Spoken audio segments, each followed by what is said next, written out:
Miami Heat, we on fire. Championship, we gon' ride.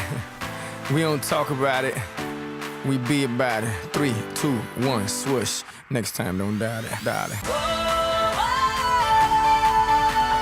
I just wanna feel this moment. I just wanna feel this moment. Hey, what's going on, guys? It's Marathon running at you with a nice gameplay here on Seatown with the golden P90. Now, with this setup, rapid fire and silencer, the P90 was one of my favorite guns to use in this game on maps like Seatown and Arcaden. This gun did absolute wonders, so it makes for a really fast-paced and entertaining gameplay like this one. The first streak you guys are watching is a fast 20 gun streak to begin the game that I die on. I was picking up a B-vest, and a guy came across my face from middle unexpectedly and killed me pretty easily, so that kind of sucked, caught me off guard, and I did manage to bounce back and go on a nice little streak. I go on a 40 gun streak with the MOAB, like I said, on Seatown with this sexy golden P90. So I hope you guys enjoy this gameplay. Now, I know I'm kind of, a little late to the party when it comes to this commentary topic and this video, but I truly have been busy the last couple days, the last couple weeks. My month of June is really hectic with basketball.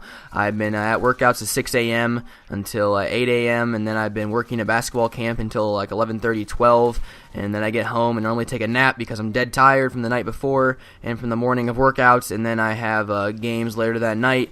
And sometimes I have cross-country practice as well, so it's a crazy month of June. I hope you guys understand. I'm sorry for the lack of videos lately, but once we have one more week of June, and then we will make lots of videos. Now, I do have driver's ed in late July, so that's going to take up a bunch of time as well. So I've had a busy summer, but I like it busy.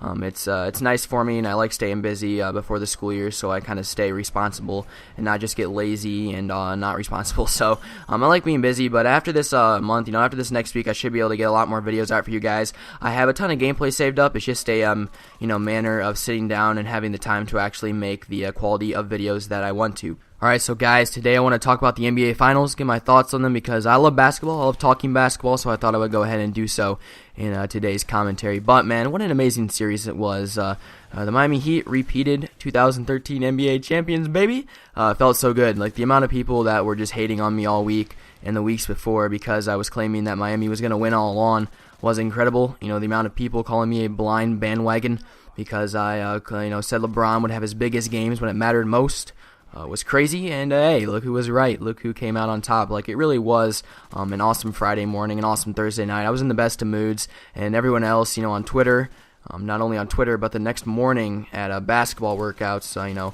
all these guys were down in the dumps with these sorry, sad faces, and I was over here smiling, man. It was an awesome day. I'm so happy for my Heat. LeBron's worked his ass off, improving his game even more than he already is. He's the best player in the world right now. There's no disputing that.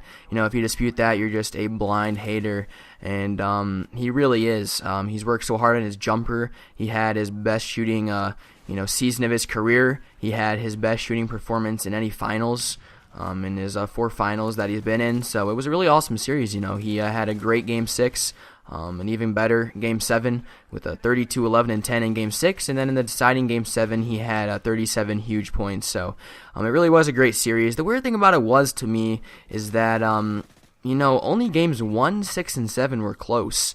Like, Game 1, Tony Parker hit that ridiculous bank shot to put the Spurs, to an early lead in the series, 1-0, put the Heat in a deep hole. And but Miami came back in Game 2 and blew San Antonio out, went on a huge 33-5 run in the third quarter. And then in Game 3, San Antonio with a 3-point barrage between Danny Green and Gary Neal, which Danny Green, by the way, I'm so happy for him. I remember watching him in college. He was a good shooter, but not as good as he is in the as he was in the NBA Finals. And it was really a coming out party for him. I'm really happy to see him succeed. I'm just glad that his shooting didn't cost Miami an NBA championship. But it really did keep San Antonio in the series. He had a crazy first 5 games, and then when they lost it, San Antonio did in Game 6 and Game 7 was when he shot poorly, just could not put it in. So kind of sucked for San Antonio, but hey, I am not complaining. And then in Game 4, the Heat bounced back and won by like 15 or something. and guaranteed a trip back to Miami. And then in Game 5, San Antonio put the Heat away by 10, going back to South Beach with a 3-2 series lead, and all looked in dire need for Miami, especially in Game 6, man. I thought myself that the Heat were going to lose. I thought it was over, and then Ray Allen hit that ridiculous 3, and we ended up winning in overtime. So it was a crazy series. I could not have asked for anything better, man.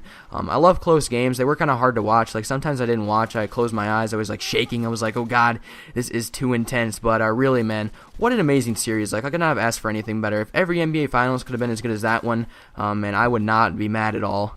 So guys, those are just kind of my thoughts on the 2013 NBA Finals. If you guys have any thoughts, you can leave them in the comment section down below. I'm sure there's going to be a lot of hate because I'm sure most of you guys are rooting for the Spurs, but it is what it is, man. It was an awesome series. You really cannot take credit where credit is due. You can't take it away from Miami. They played an awesome series. LeBron had an awesome time picking up his second straight NBA Finals MVP. So, the role players did overshadow it for a while, but it came down to LeBron and Wade and Bosh. Not so much Bosh, but he still stepped up when it mattered most, having a better series than Parker, Duncan, and Ginobili. Poor Argentina struggled. But that's about it, guys. I hope you enjoyed. Leave any comments in the comment section down below. A like on the video is appreciated. My name is The Marathon. I'll talk to you guys later. Go Heat!